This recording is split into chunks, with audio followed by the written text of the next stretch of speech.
This manhwa began with a bell rung and a lady who asked a girl if she was done with her preparation. The girl responded and seemed happy as she had received an invitation to the Duke's manor.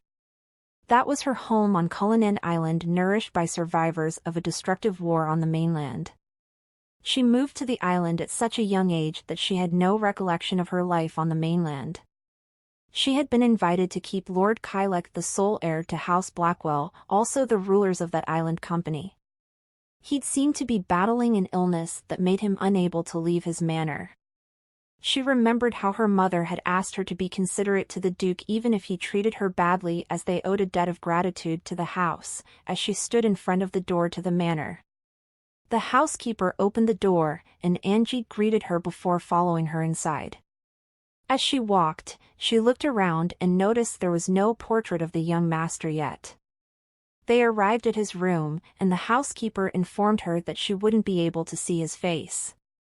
She was instructed that if anything seemed weird, she must call for help and only answer what she was asked, and she hurriedly responds. They went in and the housekeeper introduced her, but the young master seemed displeased and the housekeeper quickly apologized before taking her leave. The young masters asked her to sit by the window and she introduced herself as Angie, and she proceeded to recount the tale of Cumean Sibyl, an ancient prophetess of ancient Greece. She stood outside in unbelievable shock as she remembered how he'd asked her to come back at the same time the next week and had also called her name, which seemed to have brought her a lot of joy, and also the young master watched her from his window as she hurried home in excitement. In a new scene, a boy decided to escape the island because he'd refused to accept the lies and deception spread by the Blackwell family. He believed that there was more to life than the island, so he'd set sail. As he rowed, escaping seemed surprisingly simple until he came across a structure. Astonished at how close he was to freedom, his boat suddenly lost balance and he was attacked. The next day, Angie practiced embroidery with friends, expressing her great desire to make clothes inspired by her favorite flower one day, and her friend Letitia gave her support. They switched and talked of how reports of dead animals being found everywhere all over the forest, when a man rushed to inform them of the death of Elliot caused by sharks in an attempt to flee the island. The family mourned for days, but it was strange that his mother had come to Angie and smiled without a trace of sorrow, almost as if the memory of that incident had been wiped away. The day arrived for her to visit the young master, and when she went to him she reported all her observations about Elliot's mother, and he offered her tea to calm her down and also asked that she keep her observations strictly between them, as others may find her suspicious for having such thoughts.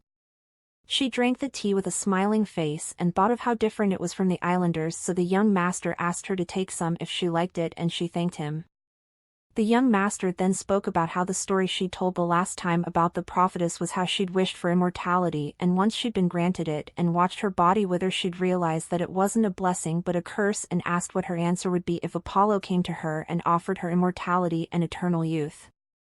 She told him she'd turn it down, as even the most beautiful and exquisite flowers wither, and as he pondered, the housekeeper reminded them Angie's time is over.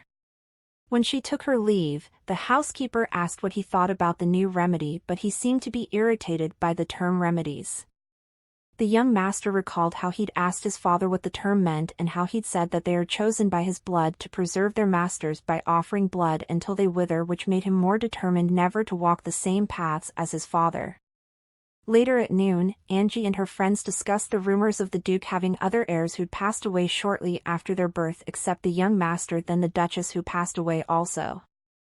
A girl with red hair asked if they'd heard about his face and how he usually covered it, and when he did that he looked like a monster, and also rumors of him hitting his servants, but Angie stopped her from going further, also defending the young master. But they asked if she'd seen him in person, and she recalled her mother's warnings to keep her visit a secret and quickly denies it, saying it doesn't seem right to exchange such gossip since the Duke's generosity was what had brought them to prosper.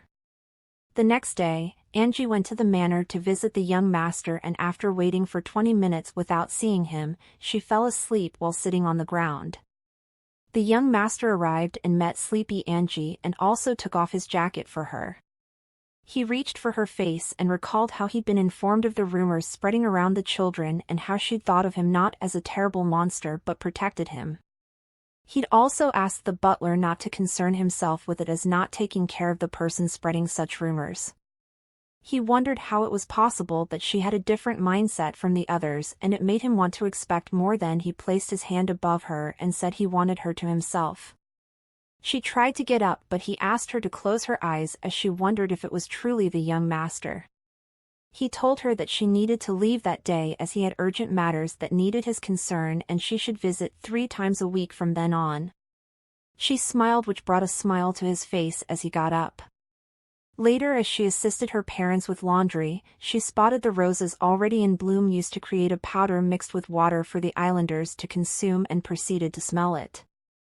She is reminded of her last visit and blushes, but also remembers how she'd brutally been turned down when she'd proposed pulling back the canopy slightly and how he'd sent her cookies she'd enjoyed there and even how she'd managed to make him laugh. She thought of how she'd like to see him one day when she hears a sound and reflects on how there'd been news of dead animals being found around when her mother called and asked if she was done with the laundry. As she turned to leave, a man who looked like he'd been watching her stood in the forest. Later, she is dropped off by a carriage holding a bouquet of flowers as she wonders what the Duke might think of them. Time went by, and the next time she visited the manor, she was 18. In those 3 years she and the young master's relationship underwent many changes, like him asking her to address him as Kai instead of Lord Kylek, and even having dinner at his place, and her ununderstandable feeling to get a glimpse of him. It was winter and she was seated in the young master's room. She seemed to have caught a cold, as she usually did every winter. The young master asked if there was anything she wanted for her 18th birthday coming up, and she thought of how he'd usually just surprise her without asking, but he told her he wanted to give her something to honor her coming of age. As she was about to speak, she heard the young master cough. She tried going to him, but he stopped her and called for the servants, who escorted her out as she watched him in pain. After leaving, she visited the church and prayed for the health of the young master before leaving. On her way home, she saw some people talking. Even though she was concerned by what it could be about, she thought not to concern herself with it and headed home. Once she arrived at home, her parents informed her that she had received a letter from House Blackwell, and as she read its contents, she realized it was from Kai, informing her that he'd need to focus on treatments for an unknown period and he still wanted to know what she'd like for her birthday. At the manor, the housekeeper informed the young master that he'd need to receive a blood transfusion from the remedy quickly, but he reminded her that he had no intentions of doing so she shouldn't make him repeat himself, as he would never let any harm come to her. They exchanged another letter, and in that letter Angie wrote how much she desired to see his face above every other thing, and he called her name quietly and thought to himself how much he's found himself enchanted by her and how much he must try to hold himself back whenever he saw her beautiful lips, and if after learning of his secrets she'd remain by his side. That night, Angie enjoyed different desserts with her family, and her mother asked about how teaching the children in the chapel to sing had been going. As she wondered what song she'd teach next, a strange melody played in her ear, and when she asked her parents about it, they didn't seem to have heard it before. She said good night to her mom, who promised to make something nice for her the next day, which was her birthday. She went to bed trying to remember where she'd heard the song when she found her surroundings unfamiliar and a person calling out to her asking if she knew the song. She woke up to a knock from her mother asking her to come out, as a present also arrived for her from House Blackwell. She picked up the gift and opened the letter from Kai. The gift was presented to her as a lover of snow, and in the letter contained news of his recovery and how he'd be able to grant her wish in 10 days' time. She held the gift from Kai closely and smiled with satisfaction. Her mother informed her that hers and Kylek's birthday was only just a day apart. He'd kept it as the Duke detested any form of extravagance, so she had to keep it a secret. Angie carelessly expressed her worries about the Duke in front of her mother, but she only reminded her never to voice such thoughts in front of others, as they had different backgrounds. In a new scene, Angie prayed in the church for the health of the young master, as she had to wait only 4 more days till she met him. On her way out of the church, she overheard some people talk about the need for blood transfusion and a remedy, and when she got out she tried to think of what their conversation could have been about when a man walked up to her and introduced himself as the nephew of the caretaker of the chapel, Hester, and she suddenly remembers the face how she'd met her the last time she'd gone to pray. He offered to escort her home, but she refused and hurried home. She had the same dream again, but this time there was a sudden fire and he managed to tell her his name along with a message that she shouldn't forget him, Martin Silva. She got up and heard a scream from outside similar to the one she'd heard in her dream, but when she got out she almost got attacked by a figure like a shadow, but a man appeared out of the forest and before he could say anything she fainted. Kai held her and asked how he was supposed to give her birthday gift. He looked back and said it seemed his father had finally settled his thirst and he didn't know how she ended up outside, but the island and the forest both were perilous, so she should wait a little longer till he has the strength to protect her, and swore to break his curse with his own hands. The next morning as soon as Angie woke up she went straight to her mom and asked how she'd gotten home, but her mother seemed to be oblivious of her whereabouts the previous night. She sat with her mom and her mother explained to her that she must have had a bad dream as she didn't hear anything at night and her boots were in perfect state, and even when she'd gone to her room around dawn she was sound asleep. Angie sensed something strange as she could remember going out into the forest and meeting a man beautiful beyond belief, and the man in her dream. As Angie thought to investigate later herself, her mother informed her of the improvement in the health of Kai and she thought of how her prayers must have reached the heavens. In a new scene, Angie is seated in a carriage and as she looked out of the window she remembered how the butler had sneaked her a note and told her parents she was going to be taken for spring cleaning as they were short of staff. She recalled opening the note and getting excited as Kai had instructed her to meet him that night in a garden. She arrived at the garden and when she saw the body of the man she became stunned as he was the same man from the forest. Kai greeted her and she held her mouth as she called him. She asked about the forest incident and he said he was also the one as she'd fainted due to shock, so he carried her home and also got rid of any traces. He asked what she was doing there and she replied saying she'd heard a strange noise, so she'd gone to investigate, and when she asked, he claimed to have been woken by the same noise and it was only later that he'd found out there was something wrong with the wind scythes. As Angie wondered if the noise had really come from the wind scythes, Kai softly moved her hair behind her ear and raised her head up before asking if she liked her birthday as she blushed. He asked for her permission to step a little closer, and as he held her hand he told her that she could push him away anytime if she felt uncomfortable, and she thought of how possible it could be that she wouldn't want him as she kissed him. The two shared a sweet kiss and she felt herself enjoying his sweet breath as he held her. Suddenly it hit her that she'd kissed the sole heir to House Blackwell and she slowly moved backwards. Kai asked if she was all right, to which she said no, and when he asked if he'd done what she didn't like she also said no, as she'd also wanted it for long, but as they'd come from different circumstances they were impossible. Kai then told her that she need not concern herself with that as she knew just how precious she was to him as he looked up to her. At the other side, the young master's father says how precious he is to him and how he wanted him to live out the rest of his life soundly as it was his only wish, and to do that, they must deploy whatever means, be it witchcraft, drugs or a remedy, as it was a must to save him at all costs. Kai asked Angie if she didn't know, and if she didn't feel the same way it would be another matter, but she grabbed his hands and told him that she felt the same way and she'd always dreamed of the day she'd be able to see him face to face, but due her humble background she feared for them to get any closer. He took a breath before telling her that his mother was the daughter of his father's piano tutor and him being Kai Blackwell shouldn't pose a threat to their relationship, and he just wanted to hear an answer from her heart. She took his hand and confessed how she'd felt towards him, and he looked at her before embracing her. In a new scene, a young man with blonde hair was seated wide awake on his bed and he reflected on how he'd seen her again, a blonde girl who'd been appearing in his dreams, but she was with the Kai Blackwell this time around. On Cullinan Island, Angie remembered how Kai had told her that he'd have to get treatments for longer as the new drug was still undergoing trial and error, so they might not be able to see each other for a while. Angie unknowingly wished out loud for Kyle's health to get better, and as she worried about whether or not someone might have heard her. The name of the boy in her dreams suddenly popped into her head and she thought to check the island register, but to her surprise there was no one with such name. She came to the conclusion that he was a ghost and asked the person in charge of the register if there was anyone who tried to escape the island but had gone to a bad end, and he said Elliot was the first case and she could take a look at the death register if she liked.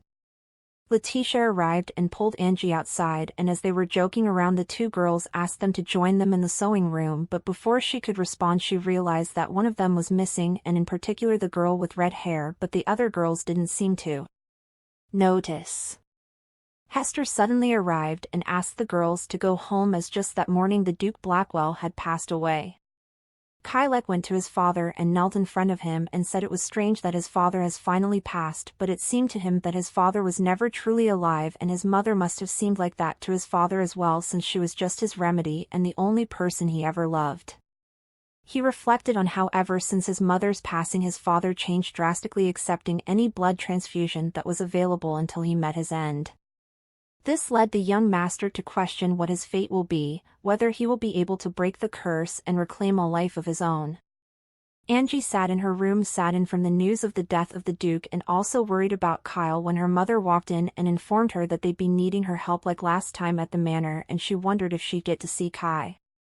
Her mother reassured her that everything will be all right as they already had a new Duke, which was Kai, but she was worried about his treatments failing. Again, her mother reassured her by telling her that he might have to seek treatment outside the island, but she struggled to believe that since it was a popular belief that the ocean was infested with sharks. But her mother told her that during a time in the year the sharks migrate and the moon changes color, so it becomes possible to sail across, and also the last Duke sailed across with that information in search of medicine 8 years ago, but he lost his attendants in a storm and was forced to return home, so he never told anyone about it as it would have led people to make dangerous attempts to leave which could have gotten them killed. At the funeral of the Duke, Angie thought about how Kyle might not attend the funeral since he never showed himself to people, and when she looked away she saw a man and mistook him for Kyle. He was the same man that had offered to escort her home that day after church. He mentioned her skill at embroidery and she asked him to call her Angie, to which he asked her to also call him Mikhail. Another time she tried to step out for some air when she ran into Mikhail, and they chatted for a while about how he recovered from his illness and also went for a stroll, but as she was walking down the steps she tripped and he caught her. She quickly moved, but he noticed some needle marks on her arm which he also had, but they both had no clue as to where they'd gotten it from. The scene of him taking a closer look at Angie's needle marks was caught by the new Duke, and he didn't seem pleased about it since she would be there for 10 days with a strange man who'd already managed to get that close to her. Later at night as Angie laid down to sleep she saw Martin in her dream again, but this time he was able to speak and he managed to tell her that the roses on the island contained drugs and she must avoid drinking it, as if she did that she would slowly remember who she was before she came to the island. She raised her hand and tried to stop him from leaving, but she felt someone hold hers, and when she opened her eyes it was Kai beside her. He slowly parted her head as she called him and he smiled. She asked when he'd gotten there and he apologized for entering without permission. He took her hand and confessed how he only wanted to catch a glimpse of her face, and she blushed. She told him his presence had made her feel at ease and tried lighting a candle, but he stopped her saying he'd soon take his leave. He kissed her hand and she asked if he was okay as she was worried about him physically and mentally, but he couldn't get the scene earlier out of his head and replied that he was all right since there was someone who cared so much about him. He slowly moved his hand as he told her that he'd like to talk to her about something when his treatment was complete concerning their future. The next morning as Angie was making tea she found herself hung up over the kiss she'd shared with Kai the previous night. She tried to think about what he meant by their future when suddenly the tea spilled over. She also remembered how Martin had warned her not to drink the rose tea, and as she cleaned up the mess she'd made, someone called for her. Several days passed since she'd stopped drinking rose tea and she finally began to regain her memories, even the memory about the red-haired girl and her name, which was Lucy, but none of the other girls had remembered her, almost as if she'd vanished from their memories. When she finally arrived at home she reported to her mom that strange things had started happening to her and told her all about the man that had been appearing in her dreams and telling her to leave the island, and asked her mom if there was a possibility that they didn't know anything about the island. But her mom told her that she'd have to go to Dr. Johnson the next day and she should keep those thoughts out of her head, as she seemed to find it hard distinguishing reality and fantasy because of her books, so she should only focus on her embroidery and stop reading. That night while Angie was asleep her mother came into her room with a blue liquid and poured it into her jar of water before saying they'd continue to live happily on that island. The Duke seemed to have finished his treatments and thought to invite Angie over again to share the news, while Angie's parents visited the housekeeper to talk about Angie's dreams. The housekeeper reassured them that there was no one who'd managed to escape the island as they were all captured and dealt with, and if she continued drinking the tea there would be no further issues and she would provide them with more sedatives. She handed her the blue liquid saying it would help her sleep soundly during the night without any dreams. Before they left they kept raising questions about whether Angie will be okay, which made the housekeeper question their attachment to Angie like they were her real parents, and if something went wrong again with her memory they could deploy resetting her using amnesiac. On the mainland, Martin went to his father with his wife and they discussed his plan to go to the island on a sailboat, and he reassured his father that it will all work out and he'd be in perfect health. His father remembered how he'd first met him and how he'd accused Duke Blackwell of abducting children and wiping their memories with a plant that grew on the island, and how he'd advised him to put an end to such thoughts, but he'd insisted that the targeted orphans who wouldn't be noticed and his daughter might have been mistaken as one. He recalled how when he'd asked why House Blackwell would commit such a crime he learned for the first time about the curse of eternity, and it required flesh and blood to obtain something humans should never covet. On the island, Angie gifted Mikhail a handkerchief as a gift, and to him it meant everything since it was the first time she'd ever given him anything. He called her attention to his name, which she spelled as Mikhail instead of Mikhail, but when she offered to make him a new one he refused. They talk, and as their conversation continues Angie thinks of how she'd stopped having any dreams for some reason and how she didn't want to take the tea. In the manor, the housekeeper talked about Kylek's upcoming succession ceremony, which meant he'd have to go to the mainland to meet the king, but Hester asked about Mikhail, to which the housekeeper responded that she had things well in hand and they need to find a new remedy for the new duke, as even though Angie's blood was the most compatible they could do nothing as he was so adamant about the matter, and while pointing at Letitia she says they just have to find another person suitable. That night while Angie was asleep her parents discussed, and her mom seemed to have second thoughts about drugging Angie, but her father encouraged her not to let her resolve weaken. The mother asked if he didn't sense that Angie held a special place in Kylek's heart more than his maid, as even the gift he sent that afternoon and the expression on Angie's face while she held the dress. Angie quietly listened to her parents and reflected on how she'd been falling asleep quite quickly after drinking the water her mom gave her before bedtime, and she'd first thought it was a side effect of not drinking the rose tea, but when she saw the note hidden in the gift she thought to not drink the water that night. Angie slipped out of her house that night with many questions in head about why her mother had drugged her and what she'd meant by the second step as she hurried to Kylek, who welcomed her with a smile. She was still worried about Kai's health, but he reassured her that it was okay as he loosened her hat. He caressed her cheek before asking if she remembered the lace with marigold, and she said she did as she was the one who made it and had never expected the day it'd end up as part of her dress, but he told her he wanted to give her something more meaningful.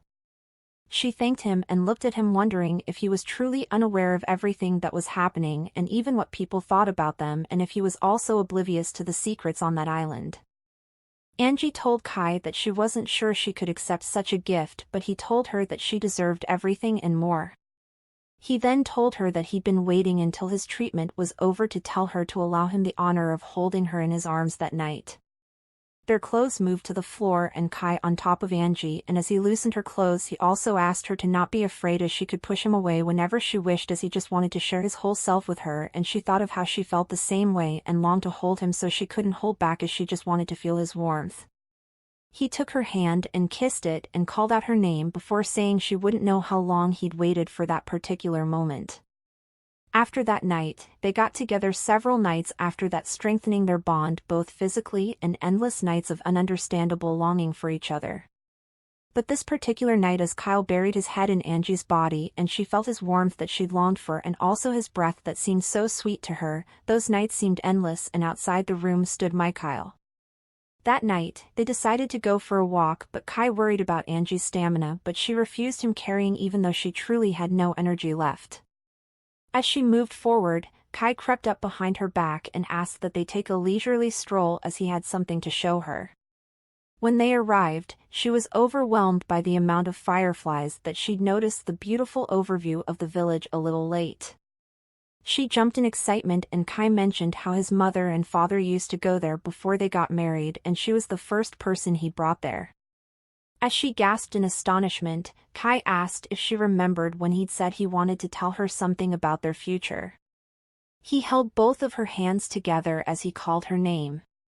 He told her that he used to observe her from there sometimes, as he'd heard that on days she wouldn't come she'd help her parents with work, and perhaps the feelings had started to grow by then, but it was way before that, as a look at her sweet face made him feel alive and he wanted her to share in that joy as well. He calls her name softly and then asks if she would go with him to the mainland.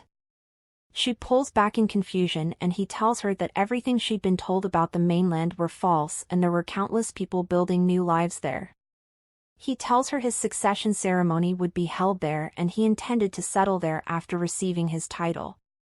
He tells her there were many things he'd wanted to tell her, but he had to wait until the treatment was over and he can now share with her one thing at a time, and everything he neglected to do until then he will set right, and when he does he hopes she'll be right by his side.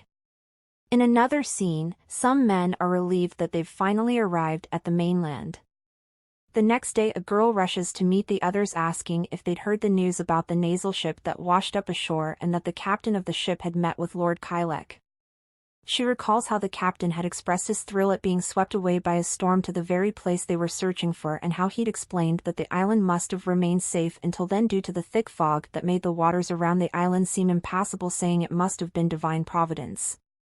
The girl tells the rest that he'd said the world beyond the island was now safe, although they still needed to observe the situation for a few years, and Angie sits quietly with her embroidery. She recalls how Lord Kylek had proposed she went with him to the mainland, and even though it was strange, it was clear that everything the blonde-haired man from her dreams had said were true, which meant he existed somewhere off the island, and most likely what he said about the rose tea was true. She wonders if it was due to the new drug he'd stopped appearing in her dreams, and even though she wished she could find out more, she didn't want just answers, because she wanted to help Kai as much as she could, because he'd been sick for so long that he probably wouldn't know much about what was going on the island. Angie spots Letitia biting her nails nervously, so she goes to her and asks if she's okay, but Letitia just asks her if she's met Lord Kylek before. Angie asks her what she means, and she tells her she supposed there was no reason she would have, since such opportunities were rare, and Angie wonders why she was bringing up the Duke all of a sudden, but she couldn't bring herself to ask because she'd never seen her look so frightened before. There is an awkward silence between the two for a while, and finally Angie speaks and asks her to let her know if she ever needed her help, whatever it may involve, and Letitia leans on her shoulder as she says thank you, and she also tells her she really was the person she cherished the most in the whole world, but as Angie pats her she wonders why she hadn't realized at that time that she'd made an enormous mistake. Later, as the Duke stands with Jerome, he tells him he'd sometimes picture the look in his mother's eyes as she gazed at his father amidst the burning flames the day she'd learned the whole truth, and what words she would have exclaimed at his father as her face turned so pale that not even a single drop of blood remained. He tells him that his father had genuinely loved his mother, but he'd realized too late, and maybe that was why he was so desperate to avoid doing anything that he'd later come to regret. He turns to him and says he was a devoted servant to his father, so he wouldn't hold it against him if he chose to walk a different path from his, but if he stood in his way, however, he would suffer the consequences, and when he asks if he understands, he says he respects the wishes of both him and his father, and Lady Gertrude, who stands outside listening, says that won't do, because if things went on like that there would be trouble, and perhaps it will be best for her to take action first. A fortnight later at the Duke's manor, Angie's friends ask her to hurry to them and she rushes. Lord Kylek's succession ceremony was officially announced and he was to depart with the naval officers to receive his title, so a 3-day banquet was organized for the members of the Cullinan Island before he left. The people were simple, intrigued by the idea of the mainland, a new world to be in, full with anticipation to catch a glimpse of the face of the Duke-to-be, and Angie wonders if the people had been suppressing their curiosity about the island and Kyle because that was what was expected of them, and it maybe had been no less easier for Kyle also. Jerome walks up to Angie and asks her to come with him for a while, and as she wonders if Kai wanted to see her, she agrees. As Letitia walks with her father, she passes by Angie without knowing. Her father was a treasurer of House Blackwell and also an administrative supervisor. He tells Letitia he hopes she's prepared, reminding her that mistakes of any kind wouldn't be tolerated as she held the future of their family on her shoulders, and just then, Lady Gertrude walks up to them. Her father asks if they will be going straight to Lord Kylek, and she says they will start by discussing some matters with her first, and as Letitia's father follows Gertrude, she stands terrified, and her father asks why she is standing there like a fool, and she immediately follows him. Angie walks with Jerome to a house, and when she hears a familiar voice call her, she turns around to see Kai walking to her. He first assures her that no one can enter where they are before hugging her, telling her how much he's missed her. Angie asks him if he's sure he can be there with her, and he tells her that nothing interests him more than being there with her, and she stays quiet before finally telling him she'd thought a lot about what he'd asked her the day the fireflies surrounded them on the mountain cliff. She thinks of how she'd be lying if she said she wasn't afraid, but still an idea occurred to her that even before she had mentioned the mainland to her and before she'd met Martin, or perhaps earlier when she met someone who had an interest in things beyond that island, she might have already been anticipating the day she would set foot in that new world. So the moment she'd heard Kai's words, the first emotion that surged through her was excitement. If she could go with Kai to the mainland, and she tells him she would love to go. She takes his hand and says she wants to go to the mainland with him, although it did weigh heavy on her heart that she'd have to leave her parents and friends behind, and he assures her that even though it would take some time, he would see to it that her loved ones are eventually able to settle in the capital. As she smiles happily, he tells her it's his turn and takes out a jewelry box, revealing the sacred tears, a jewel that had been passed down through generations of women in his family, and as he places it on her, he tells her his father had given it to his mother and now he wanted to give it to her. She tells him she doesn't know if she can accept it, and he asks who else he'd give it to if not her. He tells her he'd originally wanted to give her a necklace and a ring, but tradition dictated that they exchange them upon making their vows. She holds her mouth in disbelief and asks if he was sure, since she had nothing to her name and there was only so little she could offer him. As she explains that he was from House Blackwell, a collateral line of the imperial family, whereas she, Jerome, tells the Duke he'd have to leave. Kai gives Angie a letter asking her to read it, saying it contains everything he wants to tell her and it should have all the answers she needed. He kisses her forehead and says he'll be in touch soon, and by then they'll be preparing to leave the island. Angie stands alone with the letter slid in the waistband of her dress, and just as she explains her feelings, Mikhail rushes to her and informs her that her friend Letitia seemed to be in trouble. When she finally gets to her, she asks if she's okay and if she hadn't mentioned that she wouldn't be able to attend the banquet, but Letitia hits her off, leaving Angie speechless. Letitia asks Angie why she'd lied to her and reminds her how she'd asked if she'd met Lord Kylek before. Angie, now struck by the realization of her lie, recalls how she had feigned ignorance when Letitia asked her. She asks Letitia if she was there to meet with Lord Kylek, but she just tells her she doesn't know anything, same as how she didn't know how much she'd wanted to run away. Letitia recalls walking with her father, ignoring the hesitant feeling, but most of all she couldn't get rid of the fear of seeing the Duke because of the rumors around his appearance. She'd asked her father if it was too late to reconsider, and just as her father was about to respond, Gertrude interrupts and says her friend Angie had willingly taken on that role before her. Letitia asks Angie what Lord Kylek is like and afterwards says she doubts she'll answer her now since she'd kept it a secret from her after all those years, and Angie tries to comfort her, but Letitia yells at her, asking her to leave. Letitia's unexpected outburst startled Angie, causing the letter to slip from the waistband of her dress. Mikhail suggests that they leave, assuring her that her friends would take care of Letitia so she didn't have to worry, and she accepted while Mikhail slipped the letter into the inner pocket of his jacket.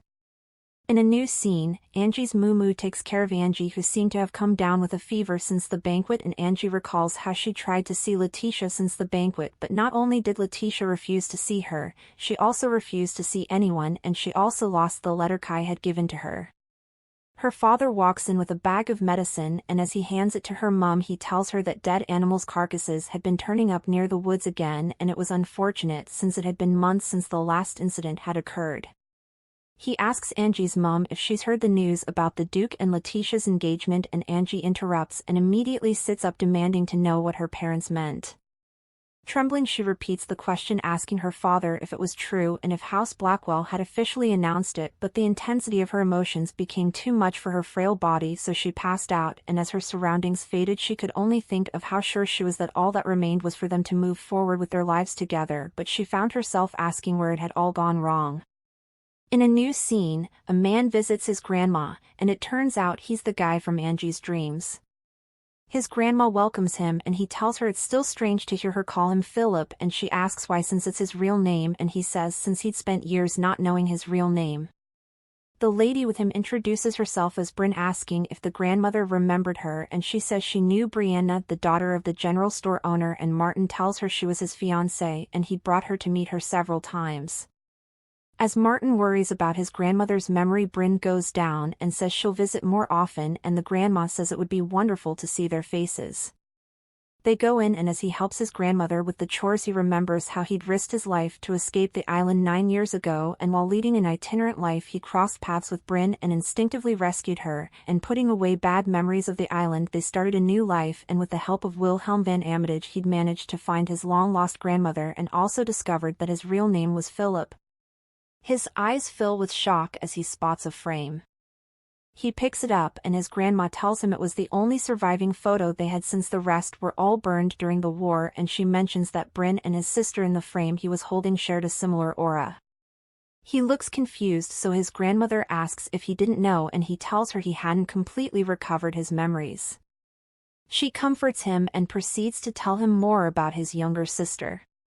She mentions her name, which was Amber Wynn, and also tells him he and his sister used to like singing a particular song from their homeland, and she proceeded to sing it.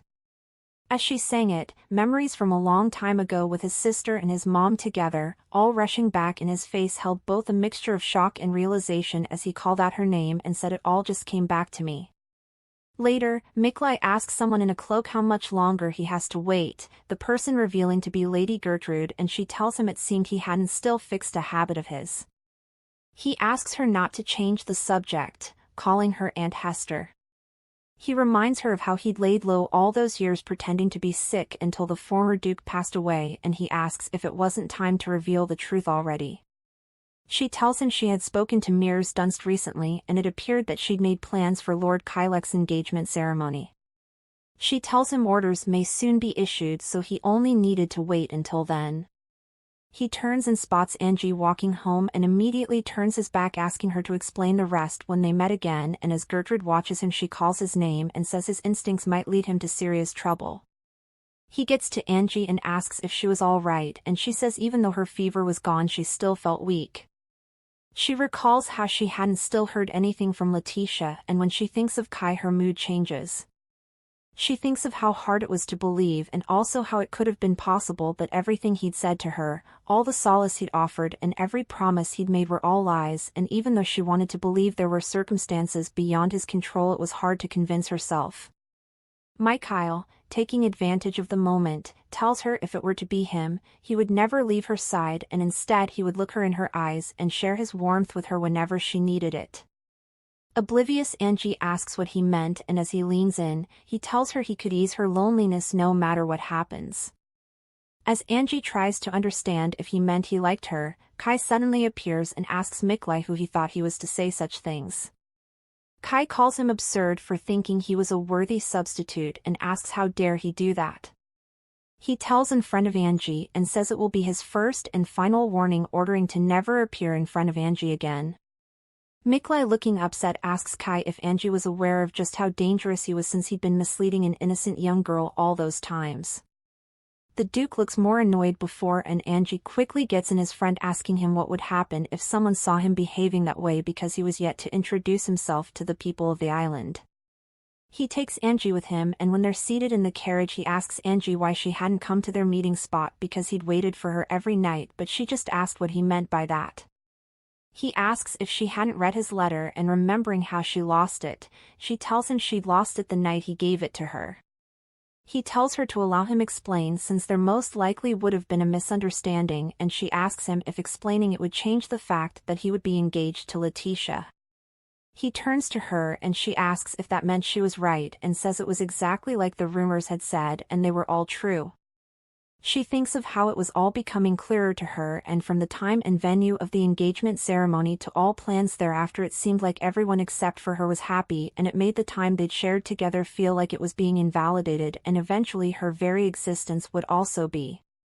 She tells him she'll return the brooch to him soon, as it was only right that a family heirloom be reserved for the future Duchess. Kylek asks her what she meant by that and assures her that that brooch belonged to her and he didn't like Letitia Durbin.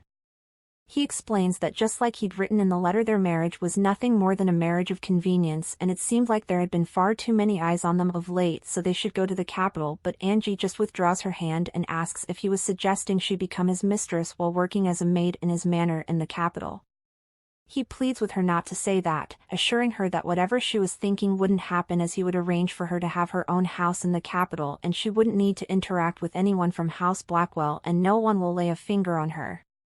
Kyle tries to explain to Angie the reason he just had to get married to Letitia, but she just sighs, and with her head in her hand she says, "Lord Kylek, had I known all this, I never would have gotten involved with you."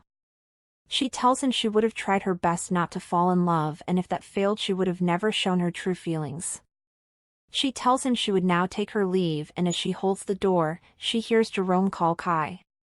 Kylek gets up with a sigh, places his hand on the door and says he's sorry, but he couldn't allow that as there was still much they needed to discuss. She looked at him terrified, but before she could ask what was happening she fainted. Jerome pulls the door open, but he pauses when he sees Angie asleep on the Duke's lap. Lord Kylek asks if someone had discovered their carriage and orders that they return to the manor immediately. In a new scene, the captain suggests that they seize their chance immediately. The fog lifts and a man asks what they should do and if the plan was just to simply locate the island and get close to it, and he says yes, and even though it could be challenging because of the storm he couldn't miss such an opportunity. He then suggests they set sail before the storm arrives and anchor at a rocky islet nearby and look for the island as soon as the fog cleared, and it all depended on whether he thinks he could weather the storm.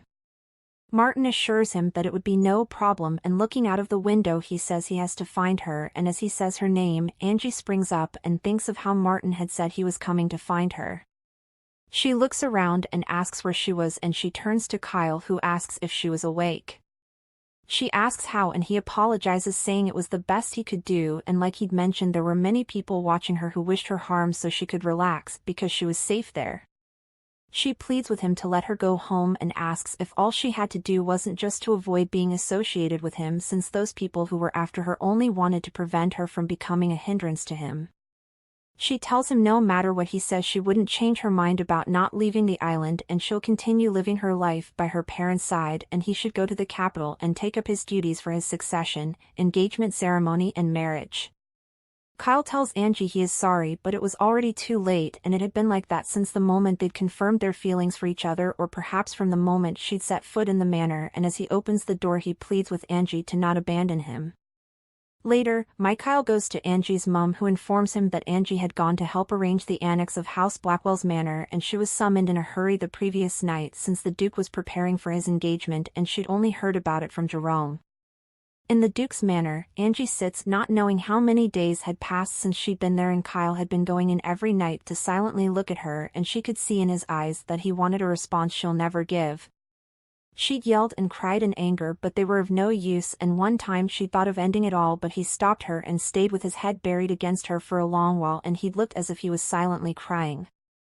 When he finally let go he explained to her that his mother was a sacrificial lamb for a curse that his grandfather had created, and it was a curse so foul and terrible that defied one's imagination, and his grandfather called it the sublime miracle.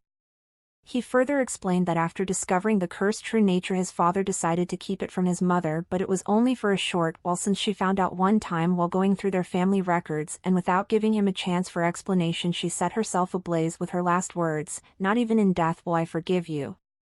He explained that his father had lived in regret for the rest of his days, and he'd grown up seeing the weight of that burden, so he never wanted to experience the same regret his father did, and that was why he'd never let the salvation she'd given him be in vain.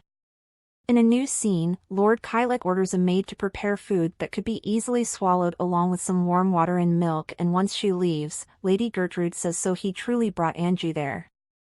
Lord Kylek tells her that if he hadn't someone would have tried to harm her, and as she asks who would dare do such, he walks up to her and says perhaps a fanatic believer of Kylem who wants a remedy, or a member of household staff who views Angie as a thorn in the side. He assures Gertrude that he will leave the island as soon as the storm subsides and go on with the engagement plan, but under the condition that any more vials of amnesiac in the manor will be destroyed. She begins to stutter, and Kylek says if she disobeys his order there will be no further negotiations. Lady Gertrude asks why it had to be Angie if he really didn't know that when they'd failed to find a compatible remedy, Angie was chosen after much deliberation and she was sure he knew the reason better than anyone. Kylek responds that she'd mentioned that with the vitality she possessed it would be worth pursuing change this time and she was also convinced that she would be to his liking and that was the reason. As Angie sits up in bed with the heavy cuffs on her hand feeling nauseous and she wonders if it was because she hadn't had anything to eat. Her vision begins to get blurry and as she places her hand on her mouth and tries to track back when she'd last seen her period she hears a knock on the door. As she wonders who it could be since if they were just bringing her meal they will leave it by her bedside, she hears a familiar voice call her name asking if she was there. Mikhail pulls the curtain and when Angie asks how he tells her that Annette had told him she was locked up in there. He asks for the key to her cuffs and when she shows it to him he picks it up and informs her that the Duke was by the dock and there seemed to be an issue with the vessel destined for the mainland. He uncuffs her and tells her they didn't have much time so they should leave together and talk later.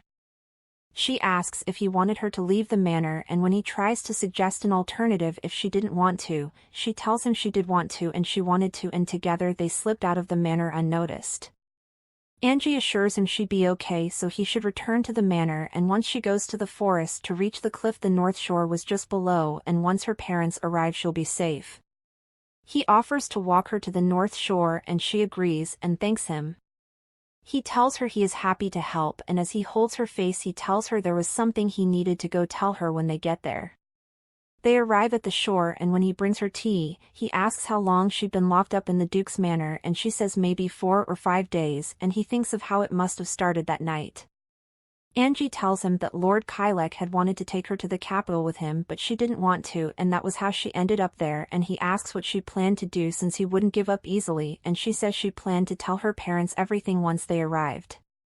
He tells him the whole island may belong to Lord Kylek and they might all be working for him but if her parents wanted her to remain on the island he wouldn't be able to do anything and even though she had no idea what he was thinking she knew he wouldn't be able to disturb the peace of the island.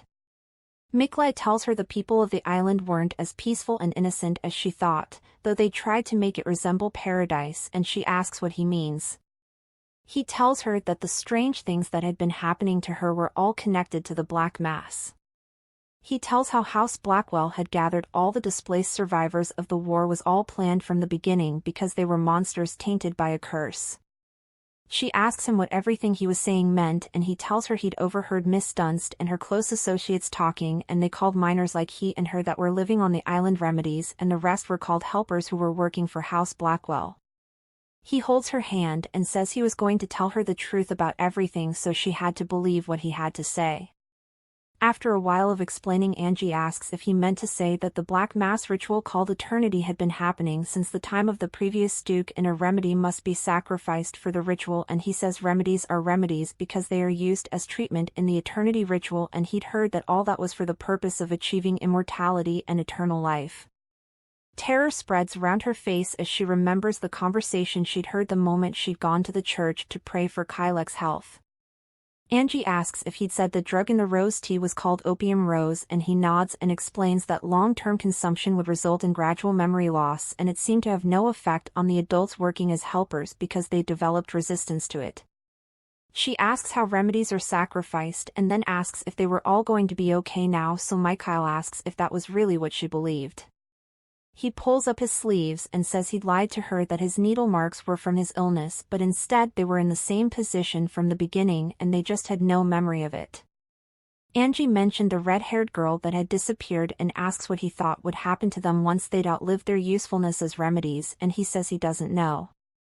He tells her they might be cast off the island after completely losing their memories and he was sure that the people of House Blackwell knew a way to get off the island and they'd just been preventing people from leaving to keep the island in complete isolation.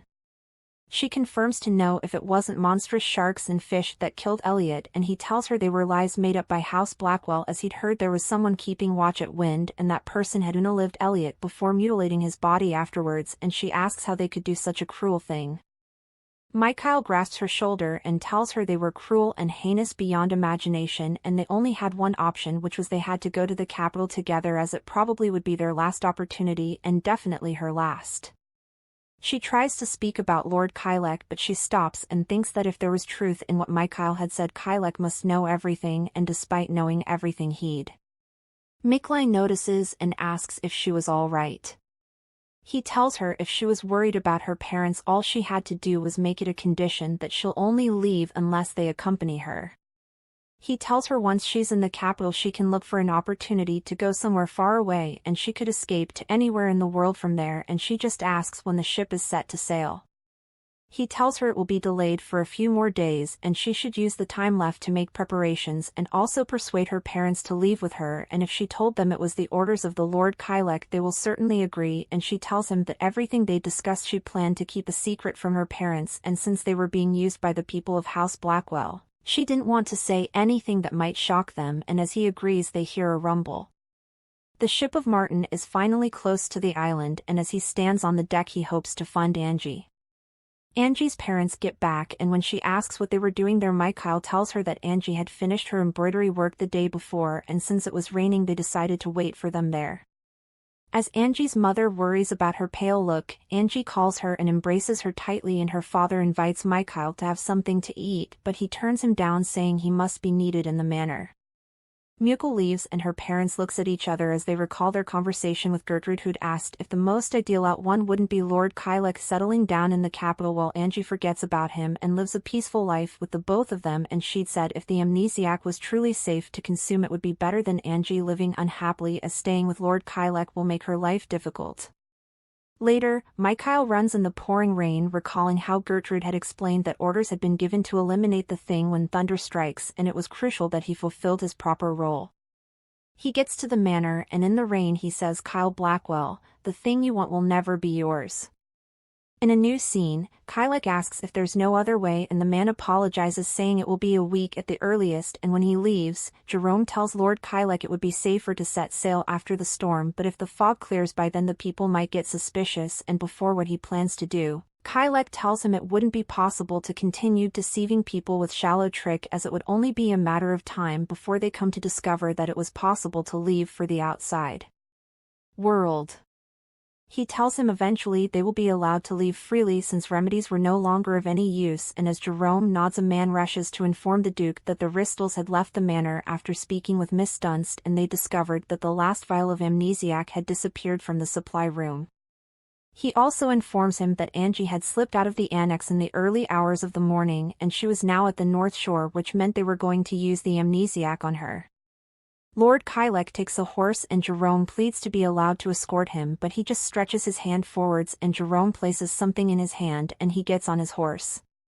Mikhail finally arrives at his destination and he hides from the others who try to hold down something. He gets into the cage and looks at one of the guards who pleads for mercy but eventually gets killed and covers his mouth.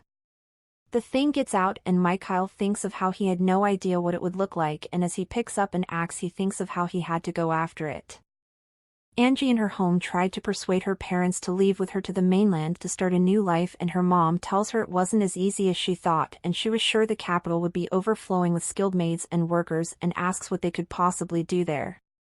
Her mom cups her face and says her wish was for them to remain on the island to keep it a happy and peaceful place, and as Angie says that was what she also wanted, but she feels nauseous again and she assures that it was only just a queasy feeling and she'd be better after lying down. She tells her parents Lord Kylek might come looking for her soon as she'd left without informing him, and when she sees him she must make her intentions clear to him, and she also pleads with her parents to reconsider her request and they could start a whole new life beyond that island. Her mother tells her she'd discuss it with her father and suggests she get some rest. Angie's father reaches for his inner pocket saying he'd brought some medicine for her, and after pouring it into a cup he tells her she must take it in one go even if it's a little bitter.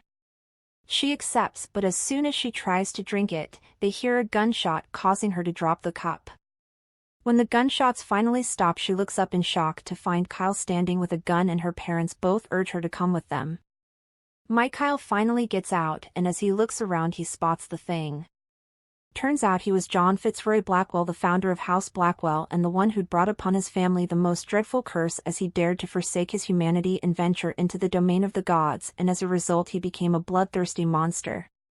He finally spots Mikhail, and as he tries to attack him, Mikhail kicks him to the ground and brutally hits him with an axe. Lady Gertrude and Miss Dunst both head to the cemetery, and Miss Dunst tells her there could be a risk of failure since they'd failed to subdue him on the first attempt, and he was immortal after all, and he'd come back to life even when shot in the heart, and even if his limbs are severed they promptly reattach, so the best option was to seal him alive in an oak barrel and cast him deep into the sea. They arrive at the graveyard and spot Mikhail in the distance hitting him several times with an axe before finally taking a lantern and setting his body ablaze. He drops the axe as soon as he spots his aunt, and he explains that at first his mind had gone blank, but then he got a vague premonition that he might be able to destroy it completely so it can never come back to life, and he did it. Lady Gertrude then smiles as she says it was now clear that Mikhail bore the blood of House Blackwell, and she turns to Hester saying she now understood and asks that they now pray for their future and for their late master. While Mikhail just stares at the flames as he says, "I hope you find rest in the depth of hell where you shall pay for your sins of daring to transgress taboos and challenging the realm of the divine." Kyle stands in front of the house, in his mind calling out to Angie, explaining that her parents weren't in their right minds as they were trying to harm her, and if they truly ever thought of her as their daughter they wouldn't be capable of committing such horrific acts. As Angie escapes with her parents, she tries to understand why Kyle would ever want her dead, and her eyes fill with realization as she understands that maybe his real target was something else. Her parents tell her they'd never allow her to be taken from them, and before they allow that to occur they'd sooner, but Kai shoots at them and asks them to step away from her as it would be his last and final warning, and he thinks to stop them before they administer the amnesiac.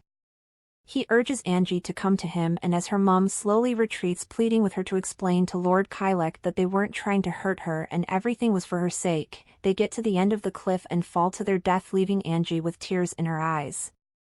Kai tries to go to Angie, but she stops and says he'd killed her parents right in front of her eyes, and she asks if it was because they might stop him from taking her to the capital. He walks to her and drops the gun, telling her to allow him explain, and he wouldn't hide anything from her any longer, so she should believe him. And as Angie stands facing him, she thinks of how he probably had no idea that even in that situation she still found herself being swayed like a fool, and even though things had ended between them she found herself wanting to lean on him again, and she resented him for that. She finally speaks and says if it means she can escape him and the island, perhaps it is the best choice, and as she retreats, he pleads with her not to jump, and when he finally tries to go to her she jumps off the cliff. As Angie falls off the cliff she prays, "Please God, if I am in the middle of an awful nightmare, right, please let me wake up, but if not, please God, may you grant eternal blessing on this tragic demise." The seed nurtured in nature most perfect and bountiful shall become the roots of immortality. Those who gain eternal life shall pay the price with blood most intimately connected, reaping the blessing of an enduring lineage, a man reads. He agrees with himself and says if he didn't wish to lose everything he's achieved and for the sake of his family's continuity, he had no choice but to defy God. He speaks to some and asks them to remember that after obtaining the blood of the firstborn who first saw the light, if the world, the second who will become the family's lineage, shall drink a concoction mixed with that blood, and only then will they be blessed with eternity, the gift of everlasting life, and they shouldn't forget that in that process the remedy's sacrifice is indispensable, and that was the forbidden secret which their family must carry with them until their deaths. Lord Kylex wakes up and Jerome walks in with a tray and says if he wouldn't be able to anything solid then he could try some blood, but Kylek asks him to get the blood out of his sight as the mere scent of it made him nauseous. He asks about the search and Jerome reports that they were scouring every inch of the island but they were yet to find anything. Lady Gertrude speaks, saying once again she won't be able to see Lord Kylek, let alone discuss the schedule, and it had been a month since they'd been stuck on that island south of the capital, postponing both the succession and engagement ceremonies, and she wishes that they'd at least find a body. Gertrude tries to think of any definitive evidence that would surface and make him accept her death, but Letitia asks if there was no possibility that she could be alive. Gertrude tells her there was no such chance, so the succession ceremony had to be conducted within the next month, and the same went for the engagement. Tears pours down Letitia's face and Gertrude says it's unbelievable and she couldn't understand why Angie was so important to both her and his lordship. In a new scene, Martin, enjoying tea, asks if someone is all right and she thanks him for saving her again. He tells her she must still feel uncomfortable, and she explains that it was just hard to believe any of it, like how she'd met him in her dream, how she'd fallen deep in the water and how he'd miraculously saved her, and also the fact that they looked so alike. Martin confesses that he still found himself astonished and there was still plenty of time to get used to it since they were never going to part ways, but before that there was something he had to tell her. He asks if she knew about eternity, and when she says yes, he asks her to tell him how much she knew. He tells her that knowing about remedies, helpers and opium rose was enough, and they probably had to transfuse her blood until they'd successfully achieved eternity.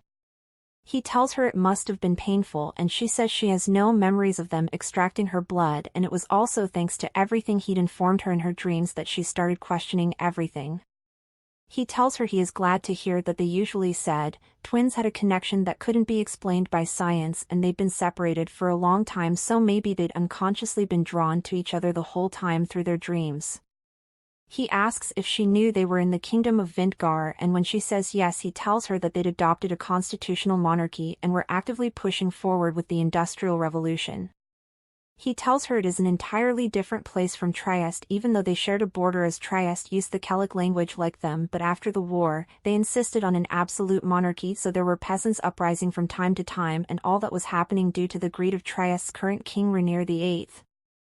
He makes Angie understand that there were people in the world that would do anything for immortality, just like nobles, kings, merchants who wandered across the country amassing great wealth, and as they lacked for nothing, all they seemed above all else was the time to enjoy their wealth and power for as long as possible, and John Blackwell had succumbed to that temptation, so he'd sacrificed his eldest son only to be turned into the undead as a consequence, because the highest stage of eternity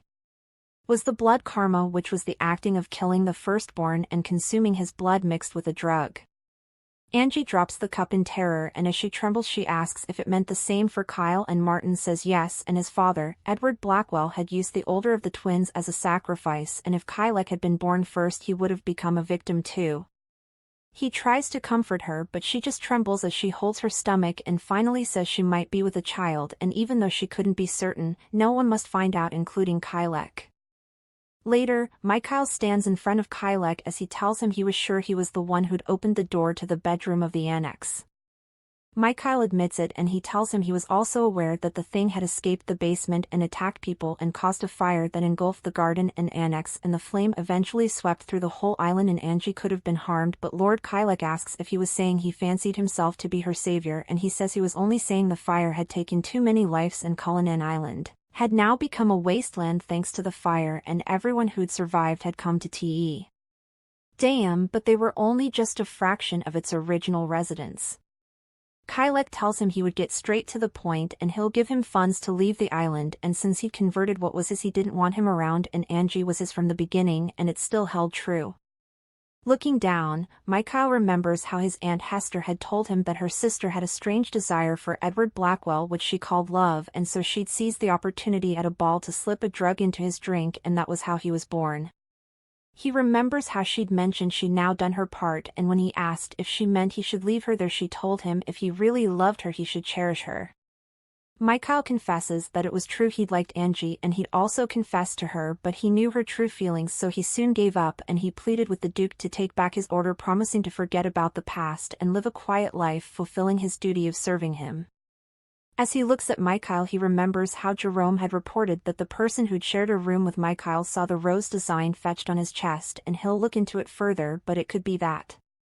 At that moment he flashed back to the moment Angie had first seen the rose design on him. She told him it was so beautiful and her eyes were constantly drawn to it.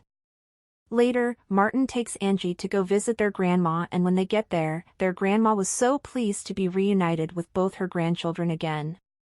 As Martin walks the grandma inside, Angie calls him, saying she had this faint memory of playing with kittens just in front of the house, and her grandma tells her she'd always loved cats and dogs, and there was a massive Street Bernard and kitten. Martin asks if she remembered when one of them had run off with a cookie she was given, so she sat on the ground bawling, and she said yes. He tells Angie that his memories also started resurfacing when he visited places from his past, and he suggests they go for a walk together later, and just then, she gets another memory of them together again, and this time with their mother and father. She thinks about how clear things had become, that she finally realized that all the lies that surrounded her slowly gnawed away at the truth. She remembers Kylek and how peaceful their relationship was until the whole truth came out, and she just wishes she could forget him, so she rubs her belly and says, "My child, could you tell me how I can make myself genuinely despise your father?" 3 years later. Angie's son runs to her and her face lights up when she sees him. Bryn tells her that Noah had insisted on seeing her, so they got on their way there and she thanks her. Bryn asks her if she will be working late and she tells her she'll try to finish up in the afternoon. Bryn talks about how popular her embroidery designs had gotten among people there, and even the royal family that recently commissioned table mats and handkerchiefs and other things after that. Angie had taken several steps to build a new life for herself. She set up a boutique under the name Amber and also welcomed Noah into the world, and she also got to enjoy days filled with warmth with her new family. But whenever she thought about the past, she felt a pang in her heart, and when that happened she just folded her hands and prayed, and despite the pain, her last had now become a nourishment for living her present. In a new scene, Jerome informs the Duke that the diplomatic negotiations were going smoothly and neither Vintgar nor Trieste desired war, so if they could at least reach an agreement on trade and commerce. But the Duke cuts him off and asks when he will be leaving for Vintgar, and Jerome says in 2 days' time, and the Duke reminds him to thoroughly review their plans to avoid mistakes, as the upcoming visit was a very important opportunity for him and House Blackwell. Later, Angie sits with her new family and Martin's father-in-law informs them that the royal family of Trieste had visited that morning and they planned to stay in the Vintgar royal palace for the next 3 weeks. Apparently they were there to attend the parade celebrating Vintgar's founding day, but their visit held a greater significance, and the establishment of diplomatic relations between the two countries will mark a significant turning point for Trieste. Martin then asks if it meant Trieste will slowly open its doors, abandoning its long-held isolationist policy, but Angie couldn't wrap her head around the fact that if the Trieste royal family was present, House Blackwell would also be.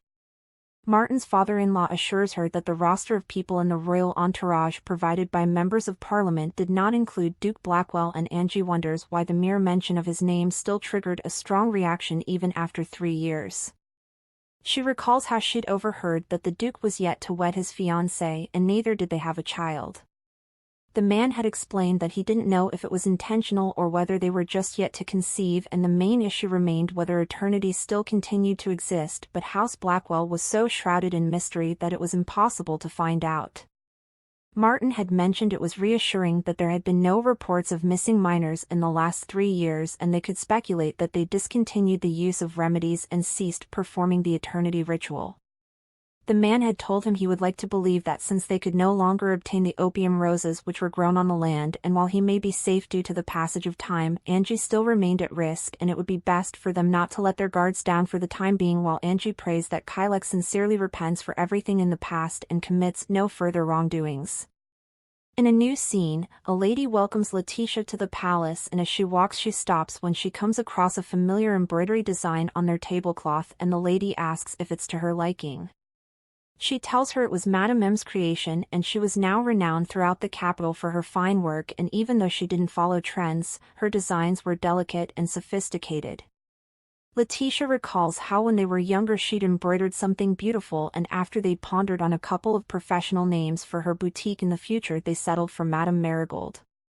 Letitia says it isn't to her liking and asks where the Duke is, and is informed that he was in a meeting to establish diplomatic relations, and as a result will be difficult to see him until the Founding Day Parade is over.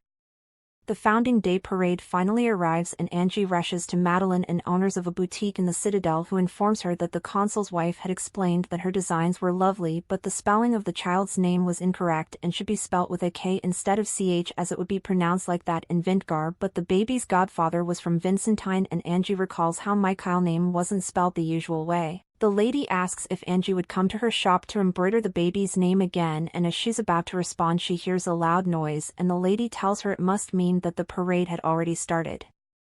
She convinces Angie to attend the parade since she hadn't seen one before, and Angie accepts. Angie stands engulfed by the beauty of the ceremony, and as she says it's beautiful she becomes pale with terror as she spots a familiar image. It was Kylek. Angie turns around and tries to escape before she catches the Duke's eye, but she moves too late as the Duke hurriedly gets off the carriage, chasing after her in the parade. She arrives at home, rushes to Noah, and Bryn asks her what is going on. She tells her he's in Vintgar and he seemed to have recognized her, so he suggests she goes into hiding until the delegation from Trieste leaves Vintgar. He tells her to head to Levon and he'll look into the details of the situation, and if it appears to be serious she should go to her aunt in Rorschach. Bryn comforts her and says the Duke didn't seem to know about Noah yet and they seem to have stopped performing the Eternity ritual, and Angie says it might be prudent for her not to take Noah along just to be safe.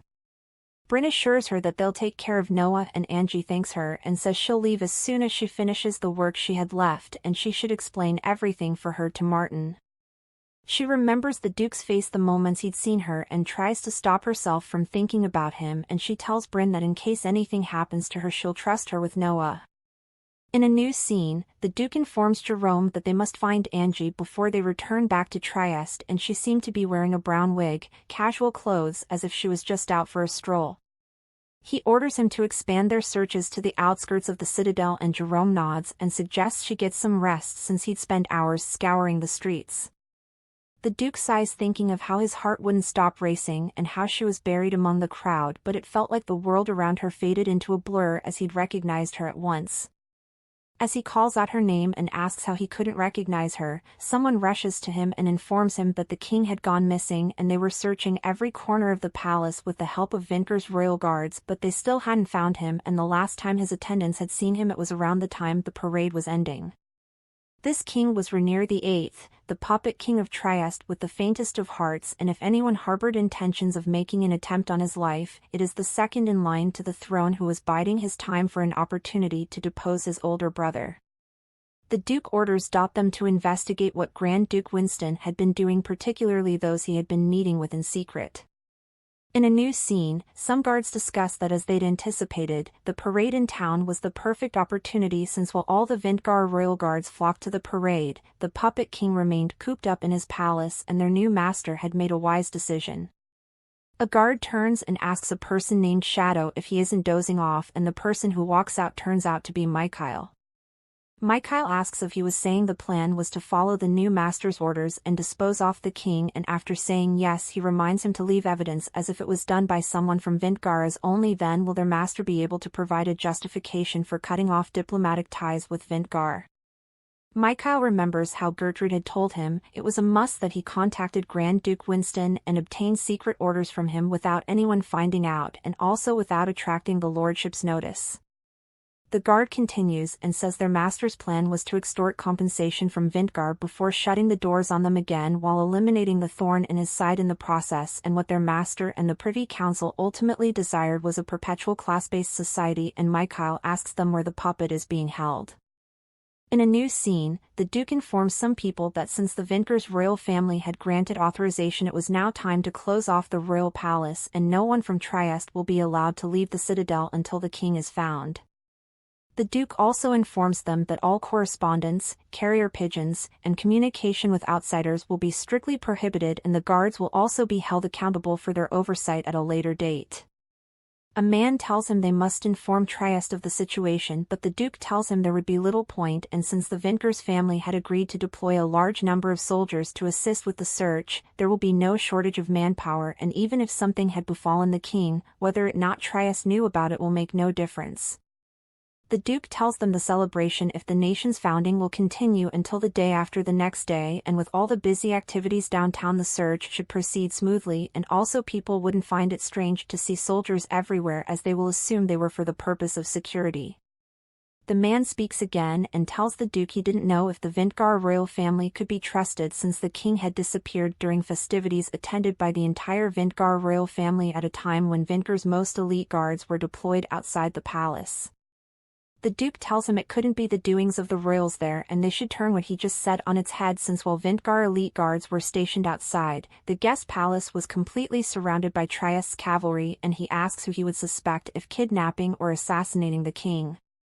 They remain quiet, and the Duke tells them the Vintgar's royals are aware of the possibility and they are currently feeling considerable pressure, and given that they were the ones who'd invited them there they will feel morally responsible for any misfortune that befalls them, and he'd suggest that instead of fostering distrust and suspicion they should review their willingness to assist favorably and use it to their diplomatic advantage. the Duke suggests to them that for the time they spend there they refrain from leaving the guest palace for their own safety and that they have guards accompany them at all times even within the palace. As the Duke walks with Jerome, he tells him he had suspicions about Grand Duke Winston as the timing was too good, and even though it was never officially announced, the king was scheduled to have an audience with the King and Queen of Vintgar immediately after the parade and festival concluded to call for the abolition of monarchy in Trieste and to seek support for national elections. Jerome asks if that was the decision he'd made, and the Duke says because he wished to escape and he didn't seem interested in eternity anymore. The Duke pauses and asks if Mikhail was still there and he should arrange for someone to discreetly tail him and they should remain inconspicuous and follow him closely for as long as needed, and when Jerome asks if he doesn't trust him, he tells him he couldn't trust anyone at the moment, so he should assign someone to follow him just while they're in Vintgar. The Duke suddenly begins to cough blood, and when Jerome asks if he should call for a physician, he tells him he just needed rest. Jerome tells him he'd been coughing up blood too frequently, and the Duke assures him he'll receive treatment once he returns to Trieste with Angie, so he was all right at the moment and he had to be. In a new scene, a man walks discreetly to the King of Trieste who was tied up in a room. It turns out to be Mikhail, and he just tells him worthless scums like him always met their end that way, and there was also no point in revealing his identity, but he supposed he owed him that one last courtesy. As he raises the knife to him, he tells him his name was Mingle Rendell, and after getting it done he leaves the crime scene while the king tries to scribble something on the ground. In a new scene, two men sit taking beer and a man tells him he'd picked up a rather peculiar stranger at Lübeck Central Station a few days ago and he couldn't see her face as it was hidden under a bonnet, but he had the feeling she was a noblewoman dressed up in a plain attire to conceal her identity. The man asks him what was strange about it, and he says it was odd for her to be heading to such a remote location at dawn, and when she disembarked at Levon Lake, a man who seemed to be her attendant handed him a tip which was 5 times the usual fare for the carriage ride. The other man excitedly asks if that meant it was hush money, and the man responded that it was as they told him not to mention to a soul about taking them to Levon, and a man who looks like Mikhail in a cloak chuckles and takes his leave. Later, as Angie spreads some sheets, she turns to find Mikhail by her side. He tells her earlier a woman carrying a loaf of bread who looked so much like her walked by, and he apologizes for tailing behind her without a word, but he believed all those time that something terrible had happened to her that time, and she tells him she did suffer an accident but she'd received help from someone and survived, and also managed to reunite with her long family members and regain all her memories. Mikhail smiles and tells her it was something to celebrate as it meant she'd managed to break free from the shackles of eternity by her own strength, and she remained remarkable as ever. Angie asks Mikhail how he's been because she'd heard the whole island burned down, and he suggests they discuss it over a meal. She agrees and asks him to wait for her at a lake nearby as she had to make dinner for her grandmother first. Angie goes in, and after a while of speaking she notices her grandmother wasn't there, and after searching the house she comes to find a note on a table, and as she picks it up she trembles. It read, "I have arranged for a car to wait for you at the back entrance. I have no intention of harming your grandmother, but I would advise you not to seek help from anyone, and I hope you will choose wisely." Angie drops to the floor, and after a while of trying to comfort herself she packs a bag and goes into the car. She finally arrives and Kai welcomes her in. She stands for a while before finally asking where he was holding her grandmother, and his eyebrows furrow as she pleads with him to send her home. He tells her she was in Levon of her own accord and he'll send word for her to be escorted home. He asks Angie if there was anything she'd like to ask, and she says yes, and she has a lot of questions. She asks what it is he wanted from her and if he still intended to make her his mistress, and he calls out her name. He sighs before admitting that all he'd wanted to confirm was that she was safe and clear up any misunderstandings between them. Angie tells the Duke that nothing he says can change the events that had already happened, and he tells her his relationship with Letitia was purely for appearances, and had she not become betrothed to him her life would have been in jeopardy just like any other remedy. He explains to Angie that Letitia wasn't Harold Durbin's real daughter and she was merely a sacrificial lamb being used to fulfill his ambitions, and if their engagement had been broken off she would have disappeared without a trace, and he'd wished to protect her from that fate, as since his father's passing he tried to prevent remedies from coming to harm, and he knew Letitia was her closest friend. He explains to her that the day of the incident on the cliff her parents had tried to make her drink amnesiac, a drug that wipes away one's memory, leaving their mind completely blank, so he couldn't just stand by and let it happen. Angie calls him a liar and says she'd already known that they weren't her real parents since she'd regained all her lost memories, but their love for her was genuine and they cherished her as they would their own daughter, and the Duke tells her that was why he had to do it. He tells her they tried to shield her from the truth to preserve her happiness, and he wanted to tell her everything for her sake, as he wanted to live a life of truth with her. Angie then tells him even though all of what he'd said was the truth, she didn't want to dwell on the past anymore, and facing him had been extremely difficult, and she was still unsure what he wanted from her. He tells her he intended to break the curse once and for all, and he goes down on his knees pleading with her to just try him one more time and he will prove himself to her, and when that time comes he hopes she will love him once more. Angie looks at the Duke, recalling how she'd been struggling with the thought that all her time with him was a lie, the sweet nothings he'd whispered, his tender kisses, vows of love, but if there was truth in it that she'd overlooked, and if that's why he didn't give up on her. She tells him she'll be waiting, so after eternity has been completely eradicated and he is finally free, he should come back to her and she will wait until everything is settled. The Duke asks Angie if she'll truly wait for him, and after she nods he sighs and thanks her for giving him another chance, and she tells him her feelings of resentment towards him wouldn't just go away overnight, but she'll to try believe in herself and everything she'd felt for him in the past, so he shouldn't let her down that time, and he promises to tells her nothing but the truth each day.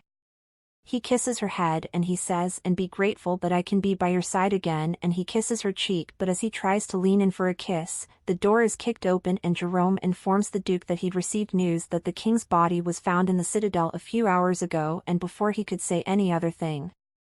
some men walk in to arrest the Duke on suspicion of assassinating the Emperor of Trieste, and when Jerome tries to speak for the Duke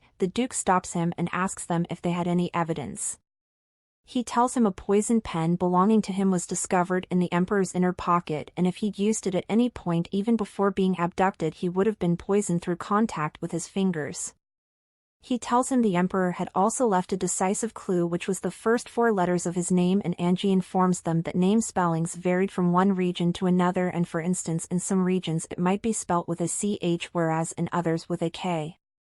The Duke looks at Angie and informs them that he would testify to his innocence at the police station. Angie calls him and he asks her to go home because it isn't safe for her to be there, and he goes to her as if to give her a kiss on her forehead, but he just whispers something to her. As they take him away they talk about an anonymous tip, and tracking the powder would lead straight to the Duke, and the chalk powder scattered on the ground had saved them a lot of time, while Angie wonders who could have done such. As Angie stands in the train station, she hears a familiar voice call her and she turns to Mikhail. He asks if she was all right, and when she asks why he was there he tells her he'd waited around for her that day and she never came, so he went looking for her. Then he'd seen the note she left behind and also the chalk powder and reported it to the police, and since it seemed like there wasn't much he could do there, he was going to head back to Trieste. He asks Angie what had happened to her and she tells him how she'd met Lord Kylek, and while talking they managed to clear up the misunderstandings that had built up over time, and he'd also explained his relationship with Letitia and explained he was trying to put an end to eternity. Mikhail asks if she's decided to join hands with the Duke again, and she says while she doesn't fully trust him yet, if he returns to her after fulfilling his promises then she would live to take his hand again, and that was how she felt. Mikhail tells Angie he will help her, and he heard he'd been arrested on charges of assassinating the Emperor, so she should come with him to Trieste to testify on his behalf, as House Blackwell supporters will welcome any testimony that can clear his name even at the cost of public trust, and Angie asks if he could give her a little more time since she'd like to send a letter home. In a new scene, a man asks why the Duke would do such, and the man who'd arrested him asks if it wasn't obvious that it was an act of rebellion as he'd like to usher in a new emperor, but the man asks if House Blackwell wasn't already powerful enough without the backing of the throne. A man says the wrist of the corpse was tilted slightly to the right, which shows he started writing the name from the middle and not the beginning, and the reason why there was another letter in front of Kyle must have been because the ink wasn't flowing well, causing it to get darker from the middle, though it was blood and not ink. Martin sits quietly thinking of how the slashes of the knife were merciless and also meticulous erasure of tracks with no hint of hesitation, meaning it could only have been done by someone accustomed to murder. He suddenly gets a flashback to a time on the island where a boy with white hair mercilessly committed murder, and he holds his mouth wondering why that memory suddenly resurfaced, and his eyes fills with realization as he remembers the cruel boy's name was Mikhail, while Bringitz reads the letter from Angie. On the train, Mikhail tells Angie that since she'd likely mentioned his name in her letter, he'd thought of intercepting it before it got there, but he'd realized it didn't matter since she was now with him and they'll never be apart again. He kisses her hair and tells her they will find their own haven where he will build just for her, and he loves her. In a new scene, Jerome informs Letitia that she has to leave before they go to question her again, because if she didn't she could fall into Harold's hand again, and the Duke had wished for him to tell her that he was sorry for making her a sacrificial lamb. She grabs her coat, finally accepting everything, and before she leaves she demands to know if Angie is safe. In a new scene, Grand Duke Winston goes to visit the Duke Devonshire in his cell. He tells him he seemed to have built quite the reputation for himself, seeing as half of the Privy Council continues to defend him, and he says it's because he is innocent beyond doubt. He tells the Grand Duke he was in the guest palace around the time of the crime, and unless he was capable of splitting his body into two, how could he have murdered the Emperor? But the Grand Duke just signals for them to be left alone. The Grand Duke tells him to make his confession since it was just the two of them, and he'd meant that the outcome would be determined by the triumph of good over evil, and it was almost certain that he would ascend the throne, so he would have nothing to fear. The Duke gets up, and as he walks to him he tells him he's sorry to disappoint him, but he wasn't afraid even then, which provokes the Grand Duke. A man comes to the Grand Duke with a letter from the Blackwell Manor, and as the Duke spots the red seal he thinks of how it couldn't be used by anyone except the head of the house, but the Grand Duke just laughs and orders him to deliver the letter to the Justice of the Supreme Court, as it was a statement from a long-serving housekeeper of House Blackwell. Louise Dunst had offered a testimony written by herself to them, and the Duke lived in complete desolation. The Grand Duke tells Kylek he had no further recourse and officially endorses Mikhail Randall, the illegitimate son of the late Duke, as the interim head of House Blackwell. The Duke, not intimidated, tells him he had no concern for any of that, and in his mind he thinks of how his last words to her were, "I will come for you soon, and when I do I hope you will allow me to kiss you," and he thinks that no harm must befall her. Angie wakes up finally, and Mikhail looks outside and says they called the place they were Te Deum, a hymn of praise to God, and in his head he thinks my Te Deum is a fitting name, and he turns to Angie and says, "And my Angie." Angie sits on the bed in a revealing outfit, and she asks Mikhail what was happening since they were supposed to go to the Trieste, but she was there, and she asks why she was in that fit, but Mikhail just tells her the Duke was beyond hope, as he would undergo a fair trial for his crime and his sentence will likely be determined within a few days, and he asks what could possibly be changed by going to Trieste. Mikhail goes down and asks Angie that they start over, just the two of them, and she asks what he was talking about and says something was wrong with him because he wasn't the Mikhail she knew. He tells her he thinks she's familiar with someone who's like him in many ways, and he reveals the goose pattern on his chest. He tells Angie he is Kylek Blackwell's half-brother, and he's been taking eternity just like him since when he was young, but eyes and hair changed color because of its side effects, and he had to spend 10 years in hiding so the secret wouldn't come to light, and then he'd met her and she became his sole savior. He tells Angie that now that he would become the head of House Blackwell nothing would come between them and they'll build a life there together, but she hits his hand off.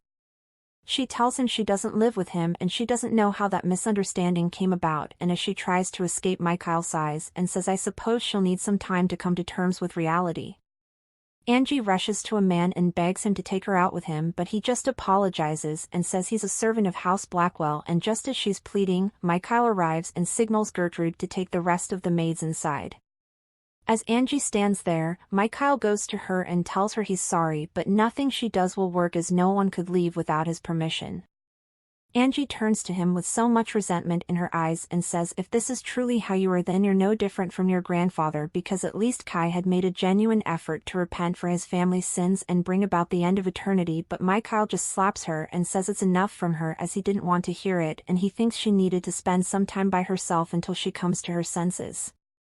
He throws her into a cell, and as she sobs she thinks of how she needed to get out to see if what Mikhail had said was true when she hears someone call her name. In a new scene, the Duke is tied to a chair and the Grand Duke says maybe instead of sending him to the gallows they should make him work as an escort, and with people forming endless lines every day the state coffers will soon be filled to the brim, and the Duke just asks if that was his way of expressing the lust he felt for him. The Grand Duke asks if he thought himself to be clever and informs him that his loyal servant Jerome had gone to visit him the day before and he'd gotten on his knees and begged him to deliver a message to his master. He asks if it was Angie and he informs him that his former mistress was at the Blackwell estate in southern Scarborough, a place called the Drum, and since House Blackwell had a new head it seemed she'd fallen head over heels for Michael. The Duke asks if he should tell him what he wanted to know and says Duke John Fitzgerald Blackwell, the founder of their family, lived until the age of 103 until the Great Fire ravaged their island. The Grand Duke is suddenly filled with so much interest and he asks if since he'd burned to death it meant he wasn't immortal, and the Duke tells him at that time they were still working on improving the side effects of eternity, the elixir of immortality. He tells him there were a few other conditions besides that, but they didn't seem to be in the appropriate venue for such a discussion. The Grand Duke then asks him if he wasn't aware that depending on what he chose to do there he could be pardoned immediately due to insufficient evidence, and he tells him that all the secrets lied in the Te Deum, for it is the new Cullinan Island. The Duke remembers how he'd asked Jerome to be discreet about sending Angie back so she doesn't attract attention, and also her grandmother and Letitia. He'd asked about the drug development and Jerome had replied that it is expected to be completed soon as he's heard they'd finished the clinical trials, and he'd said he will remain in jail until the drug is complete and when the time is right he should send a signal by coming with a plausible excuse to keep the Grand Duke from suspecting anything and then look for him. The Duke tells the Grand Duke that if he could ensure his release he will personally guide him to where the family secrets are hidden, and he agrees and says he'll have him transferred to the prison in the royal palace for the time being, but the pardon will have to wait as it will take a few days until the Privy Council and Judicial Assembly can be convened for approval. The Duke tells him to publicly let it be known that he was staying there as it would be to his advantage if Te Deum remained unaware of their new arrangement, and he agrees and says in 3 days' time he will pay a surprise visit to Te Deum when he will accompany him disguised as his bodyguard. The Duke thinks of Angie and says if anyone tries to lay a finger on her, he will rip their hearts out and tear it to shreds. Angie turns to find Annette and she tells her she'd overheard the maids talking and had a feeling it might be her, and so much had changed since they moved to that island, and even though she had a lot to tell her she had to go, and she encourages her to hang in there. Michael goes to Angie and says when she looks all pitiful like that it breaks his heart. He leans in and just as he says her name he hears her say Noah, apologizing with tears pouring down her face. He gets up and asks Louis if that's what they called fate, because while examining the documents for eternity he came across an intriguing fact, and it turns out the first person to partake in eternity wasn't his grandfather but someone else. He tells her that it was said that 100 years ago the abbot of Roche Monastery in Créchy province had lived to be 98 years old after sacrificing the blood of his nephew, since he'd wished to avoid the trouble of sacrificing 2 children for the eternity ritual. He orders her to bring him a midwife, someone both skilled and experienced, and as he kisses Angie's head he says they must check if Angie's body bore any signs of childbirth, and if she indeed had a child, they must find it by all means. She asks if he was suspecting the child was born from a union with Kylek, and he says it wasn't merely a suspicion and he was in fact sure of it because Angie would never have carried another man's seed. Louise informs him that the imperial delegation will soon arrive in Te Deum, and he asks if that meant the Grand Duke planned to bring his people to pressure them into revealing secrets of the eternity. He tells her they must have a card up their sleeve as well, and he asks her not to just stand there like a fool. He turns to Angie and says he'll be back the next day and will forgive her for her waywardness, so he hopes she'll extend him the same goodwill. In a new scene, they stand outside in the pouring rain and Michael asks Louise if everything including the substance was ready as well, and she reports that they'll provide water and tea as soon as they arrive and everything for the meal was fully prepared for use. As the Grand Duke speaks Michael could tell he was completely intoxicated, which meant the substance had worked, and finally the Grand Duke asks about the secret of immortality. Michael laughs it off and the Grand Duke tells him there is no need to pretend since he already knew everything. He takes another sip of the wine and Michael tells him that House Blackwell possessed a doctrinal text known as the Black Mass detailing methods on how to attain eternal life, and he asks him to bring it to him. Michael tells him that in order to attain immortality he will have to sacrifice his first son and asks if he was ready to do that. The Grand Duke gets up, angered by his statement, and Michael repeats to him that he must offer his first child as sacrifice to fulfill the fundamental conditions for the ritual. Mikhail tells him he can simply have another child and asks if his son is that valuable to him that he wouldn't give him up for a mortal life. As the Grand Duke reminds him how he'd elevated him to the position he's in, he feels a sharp pain in his chest and falls to the floor spitting blood, and the same with the others that had eaten the meal. The Grand Duke asks what he'd put in the meal, and he tells him they'd all ingested poison, as he still had a few seeds of the deadly plant that grew only on Cullinan Island, enough to put in the wine, water, and tea they were all served. He tells him it doesn't react with silver, and those who grew on the island like him were immune to it. He orders someone to scour the surroundings and ensure there is none left breathing and that no one escapes, while Kylek stands outside in the rain. Annette frees Angie and tells her there were a lot of ships at the dock and it was her chance to escape. She tells her that she thought only the Grand Duke will be visiting, but all the police officers from Vintgar swarmed in as well. In the main building, a man informs them that he was there to escort Kylek Road Blackwell, and the other man asks if he wasn't aware that the Duke was currently imprisoned in the capital. The man reveals a written approval from Vintgar royal family and parliament, and it seemed news hadn't reached them, but the Duke had been specially pardoned due to lack of evidence, and they'd merely come there because they thought he'd be there. The man tells him that they'd have to conduct another investigation, and since they had a strong suspicion on who the culprit might be, it is likely that the accusations will be dropped and he'll be released soon. They ask why the Duke is being taken by Vintgar instead of Trieste, and the man informs them that Lord Kylek Blackwell was now a citizen of Vintgar, and an application for asylum to the royal court was made during the recent diplomatic mission, and it was formally approved a few days ago. As Angie and Annette escape from the building, Mrs. Dunst grabs Annette and places a knife to her neck. Angie begs her to let her go, and she tells her that if she wanted her to live she will have to forget about escaping, and if she didn't it would be Annette's end. Angie submits to her, and she says she should have gotten rid of her a long time ago, but at least they'll be able to carry out the final ritual with her child. The light suddenly goes off, and as Kylek cocks a gun he asks Louise to speak. He asks her if Angie has a child, and when she says yes, he goes to Angie and asks if it was his, and as Louise says yes, he finally pulls the trigger. Angie asks if it really is him, and he apologizes for coming late. He hugs her and asks her why she's lost so much weight and also what she was wearing. He asks if it was all Mikhail's doing, and she assures him that she is now all right.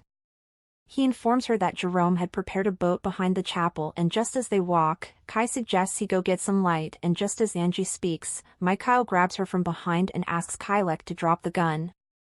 He tells him their fight will only end with one of them meeting their demise, and he asks him to jump, saying death will be almost instantaneous in those deep waters. He tells him if he truly wished to save Angie he would, but Angie begs him to let Kyle go and she'll go with him willingly. He smiles, asking if she would, even if it meant never seeing him again, and he gets lost in Angie's gaze. He notices blood dripping. Angie tells him he can take her with him, but she would never let him harm Kai. Annette kicks him down, and the Duke grabs Angie, and they both fall into the ocean. In the main building, the man wonders what had happened there with the bodies on the floor when they come to inform him that someone had fallen into the lake. Angie, sinking down into the oceans, thinks it truly was the end after everything she'd endured, when a strong hand grabs her, thinking they'll never be apart again. They are rescued, and once Angie regains consciousness she asks about the Duke and turns to find Kai injured. She takes a scissors and makes a cut on her hand, explaining to them that he needed her blood. Angie's eyes fill with worry as she looks at the Duke, and he finally pulls her and bites her hand, taking another gulp of blood, and after getting back himself Angie faints. 3 months later, the Duke sits with a letter informing him that human blood were categorized into different types, and that was why some remedies were found compatible with their masters, and they could have stopped a lot from happening if they'd known that fact, and he will no longer be plagued by his curse. The Duke pushes his window open and turns to find his son running to him, and he picks him up. Noah tells him he'd made some cookies with Annette, and when he asks about his mum the Duke hushes him and explains that his mother was dreaming a very happy dream. He goes to her and kisses her head, and she immediately gets up, asking how long she was asleep for, but the Duke just gives her a cookie. She asks if the medication Jerome had sent was having any side effects, and he says yes, although he'll have to observe its side effects a while longer since it was new. Angie asks the Duke if he realized he often touched that spot unconsciously, and as his eyes filled with much regret she assures him it no longer hurts and they'd promised each other not to dwell on the past. As Angie smiles he thinks about how sometimes he often thought of how if his family hadn't initiated the eternity she might have lived a happy and peaceful life, one where their paths never would have crossed, and she'll never know the shiver that runs down his spine whenever he thought about it, and after all the misfortunes they'd endured he could genuinely be happy as he finds solace in the belief that their trials had brought them together. You'll be there smiling brightly, reaching out your hand to me as always, and that's why I'm offering this prayer today, a prayer of gratitude to my grandfather who'd unknowingly brought us together. May he find rest in the depths of hell and may God bless his demise. The end. Thanks for watching, like and subscribe for more amazing recaps.